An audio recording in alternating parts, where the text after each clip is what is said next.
The day Earth burned was the day the universe learned what true darkness looked like. The Empire had ruled 1,000 star systems for 10,000 years. They had crushed rebellions, ended civilizations, and built monuments on the graves of species they considered inferior. When their scout ships discovered humanity, they saw nothing special. Just another primitive species playing with rockets and dreaming of stars they would never reach. Emperor the Eternal made the decision in less than a day. Humanity would be removed, not conquered, not enslaved, simply erased from existence like a mistake in a ledger. The humans had shown too much potential, too much ambition, too much fire in their eyes when they looked up at the night sky. The seers had glimpsed possible futures, and in every one where humanity survived, the empire fell. So humanity had to die. The attack came without warning on a quiet Tuesday morning. 7,000 warships appeared in Earth's orbit. They blocked out the sun with their massive hulls. Before any government could respond, before any leader could speak, the bombardment began. Plasma rained down like the tears of angry gods. Cities vanished in seconds. Oceans boiled away. Mountains crumbled to dust. 7 billion humans died in less than 6 hours. Mothers holding children, fathers running toward families they would never reach, old men sitting in gardens, young lovers making plans for futures that would never come. They watched it all through their sensors and felt nothing. They had done this before. They would do it again.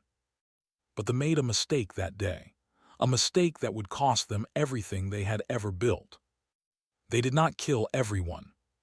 3 billion humans survived. Some were in underground bunkers built for wars that never came. Some were in submarines deep beneath the burning seas. Some were in space stations and moon bases that they considered too small to bother with. Some were just lucky, hiding in caves and tunnels while the world above turned to ash. Among the survivors was Admiral Sarah. She had watched from the International Space Station as her died. She had seen the blue marble she loved turn black and red. She had screamed until her throat bled. Then she had stopped screaming. Something cold and hard had settled into her chest, something that would never melt away. Sarah gathered every surviving human she could find. She brought together soldiers and scientists, farmers and teachers, artists and engineers. She found them on Mars colonies and asteroid mining stations. She found them crawling out of bunkers on a ruined Earth. She found them floating in escape pods in the cold darkness between worlds. She stood before them in a cargo bay on the moon, 300,000 survivors with more arriving every day. Their faces were hollow with grief. Their eyes were empty with loss. Every single one of them had lost someone. Most had lost everyone. Sarah did not offer them comfort. She did not speak of healing or moving forward or finding peace. Instead, she made them a promise. She promised them that every who had been involved in Earth's destruction would die. She promised them that the emperor who gave the order would watch his empire crumble before his own death came. She promised them revenge so complete that the galaxy would whisper humanity's name in fear for 1,000,000 years. The survivors did not cheer. They simply nodded. They had nothing left but revenge, and revenge was enough. The next 50 years were a time of shadow and preparation. They forgot about humanity almost immediately. They had destroyed countless species before. The humans were just another name in their records, another world added to their map of conquest. They never sent ships to check for survivors. Why would they? Nothing could survive what they had done. That arrogance would be their doom. Humanity built in secret. They hollowed out asteroids and turned them into factory ships. They developed new weapons by studying the technology left behind in the bombardment. They bred and trained and educated a new generation born with hatred in their blood. Children grew up hearing stories of Earth, of green forests and blue oceans, of cities full of laughter and life. Children grew up knowing that everything beautiful had been stolen from them by creatures who thought humanity was not worth saving. Sarah grew old, but her fire never dimmed. She created the Shadow Fleet, thousands of ships built in the darkness between stars where no one would ever look. She established the Vengeance Academy, where young humans learned to fight, to kill, to survive against any odds. She planted spies in space, humans who changed their appearance and learned alien languages, and waited for the signal that would never come until the time was right. Other species began to notice humanity. They had many enemies, races they had conquered and enslaved, peoples who had lost their own to imperial greed. These aliens saw something in humanity they had never seen before: a focus, a determination, a willingness to sacrifice everything for a single purpose. A race of four-armed traders began smuggling supplies to human stations.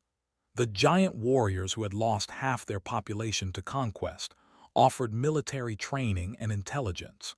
The beings of pure energy who had been forced into servitude shared secrets of technology they had gathered over centuries. Humanity accepted all help but trusted no one completely. They had learned the hardest lesson the universe could teach.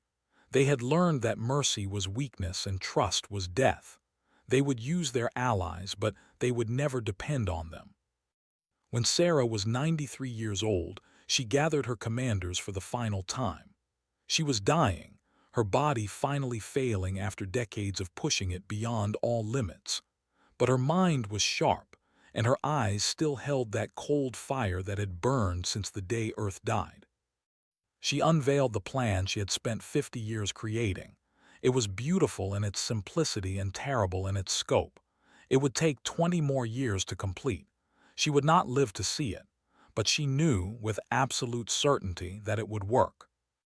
Her second-in-command, Admiral James, wept when he heard the plan, not from sadness, but from a dark joy he had never known existed. The plan was perfect. The plan was everything humanity had dreamed of in their darkest nights. Sarah died 3 months later. Her last words were coordinates, the location of their final target. 20 years later, the vengeance began. It started small: a supply station destroyed here, a patrol fleet vanishing there. Commanders reported pirates, rebels, equipment failures. They did not connect the incidents. They did not see the pattern forming in their stars. Then entire colonies began to fall. Worlds that had served the Empire for thousands of years went dark overnight. When ships arrived to investigate, they found only ruins and a message burned into the ground in letters 100 miles long. The message was always the same: one word in 100 languages. Remember. Emperor finally understood what was happening. He ordered his fleets to gather, to hunt down these human survivors and finish what had been started 70 years ago. But his fleets were scattered across 1,000 systems. It would take months to assemble them. Humanity did not give him months. The Shadow Fleet emerged from hiding like a nightmare becoming real. 15,000 warships, each one built by hands that had never known anything but hatred. They struck at 100 worlds simultaneously. They destroyed shipyards and weapons factories. They cut communication lines and hyperspace routes. They isolated the systems from each other and picked them off one by one. The allied species rose up at the same moment. The seized control of trade routes. The armies attacked garrisons on occupied worlds. The sabotaged the great machines that powered the imperial capital. An empire that had stood for 10,000 years began to crumble in 10 months. Admiral led the final assault on the. He was an old man now, older than Sarah had been when she died. But he had lived for this moment. Every breath he had taken for 70 years had been preparation for this day. The battle lasted 18 hours. They fought with the desperation of a cornered beast. They knew what was coming. They knew what they had done to Earth. They knew that humanity would show them the same mercy they had shown that blue world so long ago. When the last defense platform fell, Admiral broadcast a message to the Imperial Palace. He told Emperor to look up at the sky. He told him to watch carefully. Then the bombardment began. Humanity did not use plasma.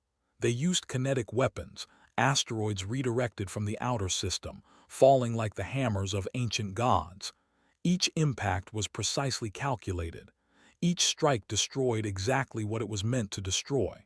The capital city, the military academies, the temples where had celebrated their conquests for 10,000 years. But they did not destroy everything. They left the emperor alive. They left him watching as his world burned, as his people screamed, as everything he had built turned to ash. They let him understand in those final hours exactly what he had done to humanity 70 years ago. Then they came for him. Admiral stood before Emperor in the ruins of his throne room. The ancient alien was trembling, his 4 eyes wide with a terror he had never imagined he would feel. He had destroyed hundreds of species. He had never thought one would destroy him. Did not speak. There was nothing left to say. He simply raised his weapon and fired. The empire died that day. Not all at once, but in the years that followed, system by system, world by world. Some surrendered and were allowed to live in exile on barren moons. Some fought to the death and received the death they sought. Some fled to the edges of the galaxy, hopping to escape the species they had tried to erase. But there was no escape. Humanity hunted them across the stars, not from cruelty but from necessity. They had learned what happened when you left an enemy alive. They would not make that mistake. 50 years after the fall of the Empire, humanity had rebuilt Earth. The oceans were blue again. Forests grew where cities had once stood. Children played in parks and looked up at stars that no longer seemed threatening. But humanity had changed. They were no longer the dreamers they had once been. They were something harder now, something forged in fire and blood. They had learned the truth of the universe. The strong survived. The weak became memories. On the anniversary of Earth's burning, humans across 100 worlds paused for a moment of silence. They remembered the 7 billion who had died. They remembered the survivors who had lived for nothing but revenge. They remembered Sarah and her promise. Then they went back to work. There were other empires in the galaxy, other species who thought themselves powerful, other worlds that might one day look at humanity and see prey. Humanity would be ready. Humanity would always be ready. The galaxy had taught them that lesson with fire and blood, and humanity had never forgotten. They never would.